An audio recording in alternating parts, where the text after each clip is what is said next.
Do I even need to introduce these three amazing gentlemen? Ladies and gentlemen, Tony Sampson, Matt Hill, and Sam Vincent! Is that where we are today, guys? Yes. Wow. Thank you for the show. We really appreciate it. You're most certainly welcome. All right. This is a very deep couch. Very. All right. Hardest question out of the way first. Did the Cankers marry the Eds? Oh my goodness. Oh my goodness. I sure hope so. Which one did we marry?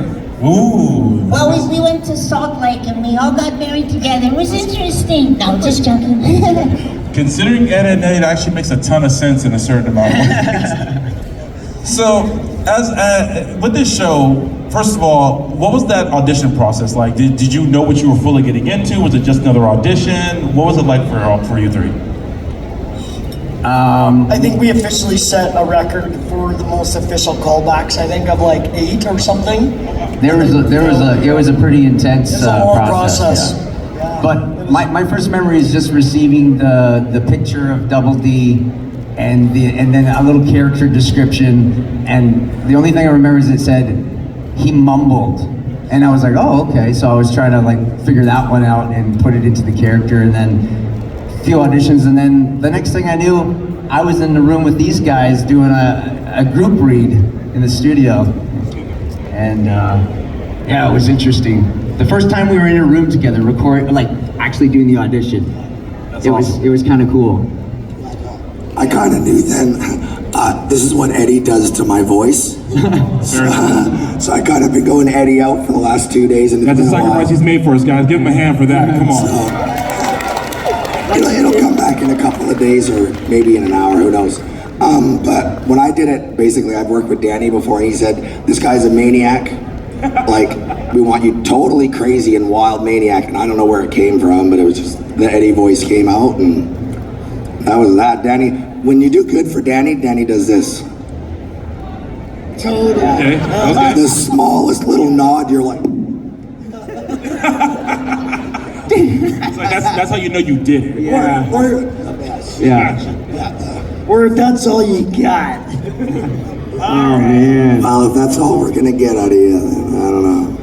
Yeah, but it's funny, I knew I was getting close, obviously, like these guys said, because then we realized we were in the room, just the three of us, for a couple of these final callbacks. And then, like, the moment where it was like, we were going, okay, because, Danny's, like, pulling his hair out to try and figure out how to cast the show, and we're going, like, wait, what do you want, right? And, like, for me personally, it was like, all of a sudden, I don't know why, I thought by tapping on the microphone, so I was like, here, and I was like, which you don't do, right, as an actor. And I'm like, how do you get water from this thing here?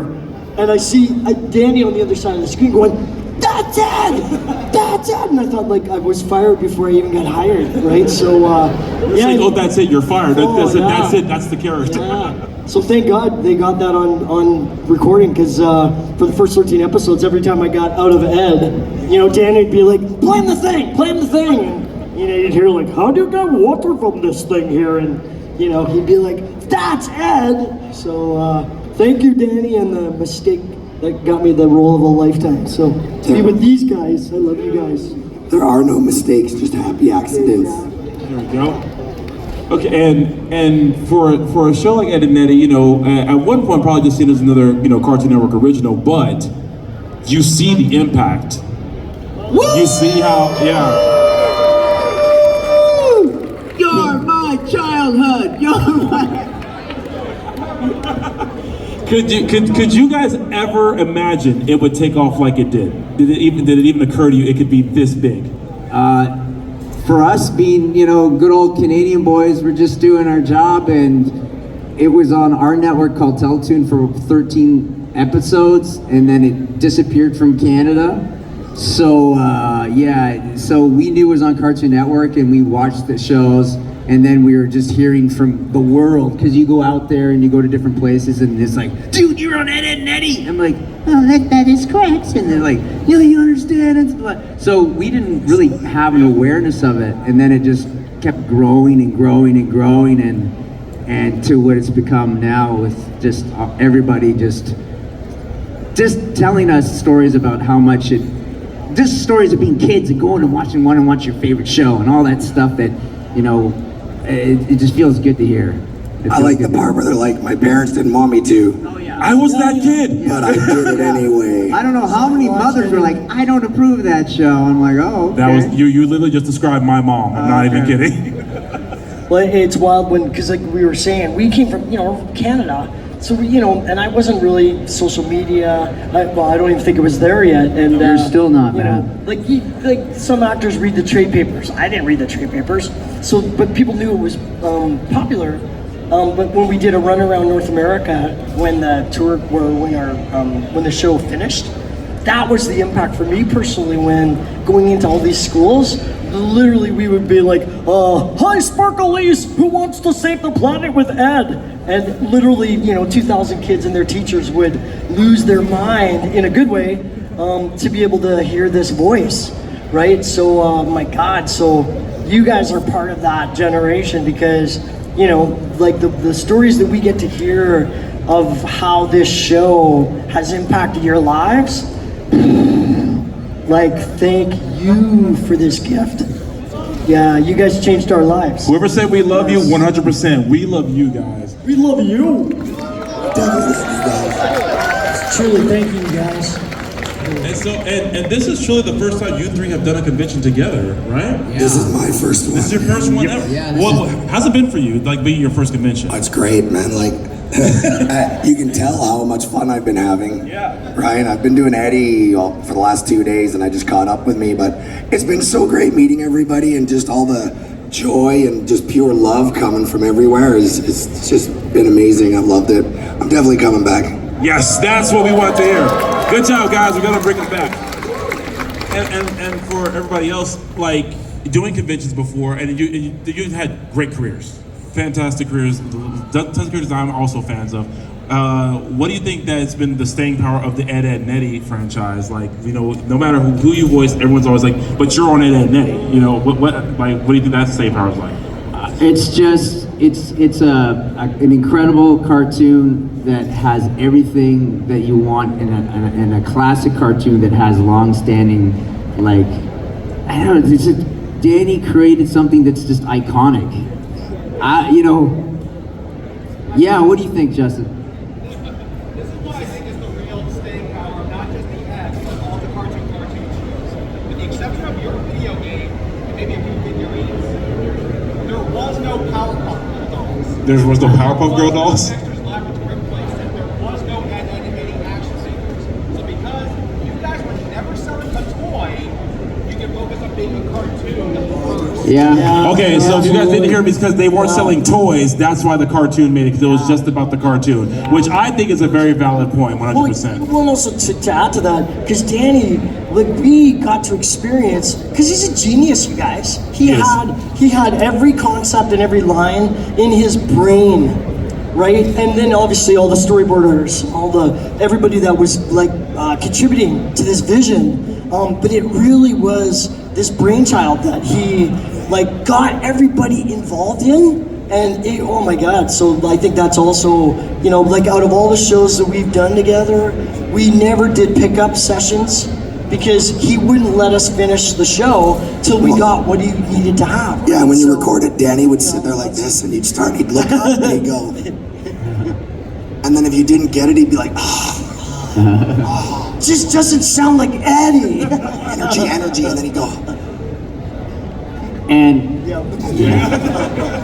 The little nod, you knew you had it, yeah, because you fit that spot in his head where he had heard it. You finally gave him how he saw it. Or just when we thought like, oh my God, you guys, it's going so good today. We haven't been stopped on any lines. And then literally it's a train wreck because like one thing he doesn't hear in the right way, he's like, wait a second. You're walking out the door. Doesn't sound like Ed, or, and we'd be like, Energy. we heard that a lot. And on a technical point, I'd like to say it was like one of the last cell-based cartoons. I mean, you can go and buy cells, real cells, actual cells of the cartoon. And Danny was passionate about the way cartoons used to be made. And, he had a tattoo that said F Digital Draw. Well, he was kind of making a statement there, but this was back in the day because now the whole industry's changed, right? Yeah. But you know, it's like one of those last kind of cell-based cartoons, and I just love all the physical stuff. Cartoons are a physical kind of visual thing, and if you go back and see all the incredible physical humor in the show, all the things they did creatively with the characters and the situations and the movement and the slapstick, it just is so cartoony. That's why I love it too. Okay, this is probably going to be a loaded question, but I have to ask it. Can you even pinpoint a favorite moment or line from the series that just stuck with you? Is it even possible? If it's not, that's fine. I had to ask.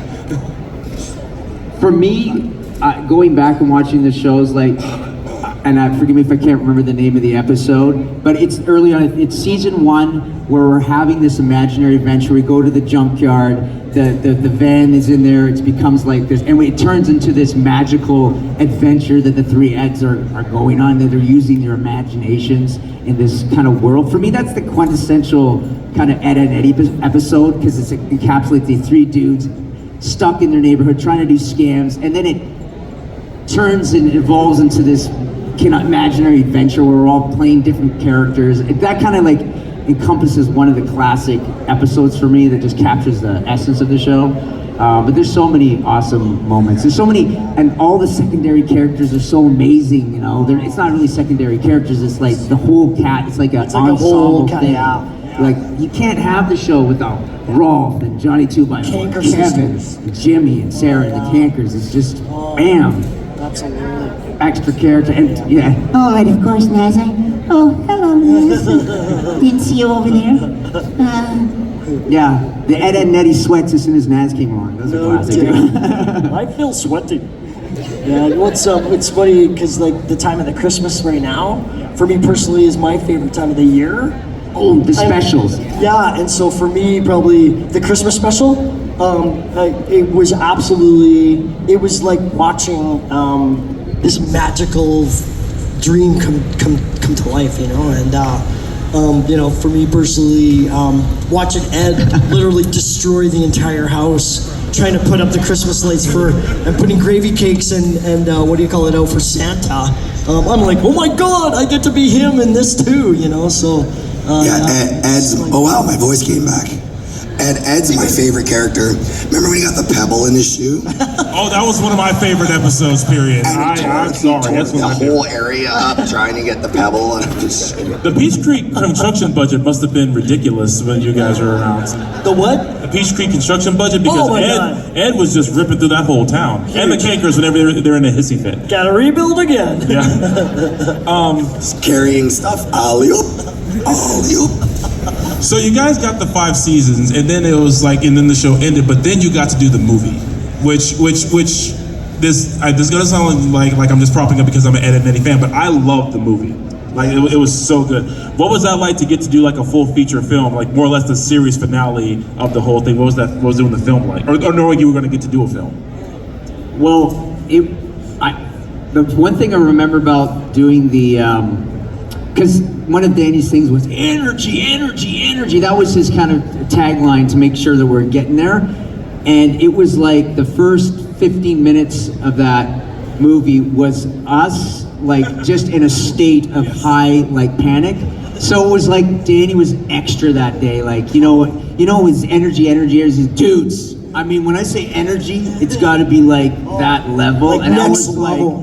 like, so we were like sweating you know what for the first like 50 minutes to do that, because it was like we had to be here at this level of stakes for that long. It was like woo, and then it was really interesting to get into kind of like his whole thing with his big brother and the mystery surrounding that was really interesting.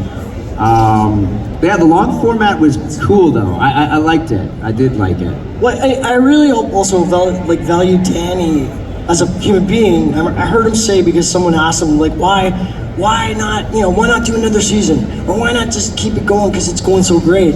And correct me if I'm wrong, but I know I heard him say, I want to be not like he was trying to be Seinfeld, because he's Danny, but he wanted the show that millions of people loved to go out on a high note, right? So they didn't sort of just take it till they're like, season 12 was well, not very good, or whatever. So I really appreciate And then that. sell a bunch of merchandise and blah blah blah, and You know, have you'd the see- new Rolf Urban Ranger dolls and. Exactly. It's And the thing is, and even though I would have loved it if the show kept going, I do think it did have this perfect note of ending where the best part was it did leave you wanting more. And it still exists in fans' minds and like fan art, comics, and things like that. But these lovely people here, Yes. and actually that's what I wanted to really ask you. What is it like to you to make the connection with the fans personally now? And they tell you to your face what the show and the characters meant. It's been absolutely great, man. The amount of love that I've felt just from every single person that I've met, and it's all extremely genuine. And yeah, it's been absolutely amazing. I really couldn't have asked for anything better than my first one. That's awesome. yeah, There you go. There you go. Yeah, you guys have all been super awesome. it's an honor, you guys, because I know you guys say, oh my God, you guys, you helped us get through, say, a tough childhood, or growing up, being a teenager, or maybe not feeling like you're a part of a crew or a family, or some guy even said, I didn't even live on a cul-de-sac, but I felt like I did, right? And it's And an extra shout out to all the Eds out there. The Eds, the Yeah, they're Edgars. there. Thank you, We you know you're guys. there. All you cosplayers out there, y'all are fantastic. Yeah, but it's truly, you say thank you to us, and we say thank you to you, Indeed. because you've changed our lives and elevated our lives as well. So thank you for that gift. We Well- love you. We love you. Well, sadly we are out of time, but I know you guys are gonna head back to your table and continue to meet these lovely people. So, on behalf, I think, of everyone here, we want to say, like you said, thank you. We want to say thank you because you guys were our friends, sometimes our enemies, and you. I mean, because every now and then Eddie scams are like, okay, bro, calm down a little bit, calm down a little bit, bro. And thank you to these two guys as well, because it's been the greatest gift ever. Yeah, it's been be great for us to associated catch up with these again. guys. I love these guys It's so awesome. much. Yeah. Guys, thank you so much. Make some noise for Ed, and Eddie. Thanks, guys. Thank you. Group selfie.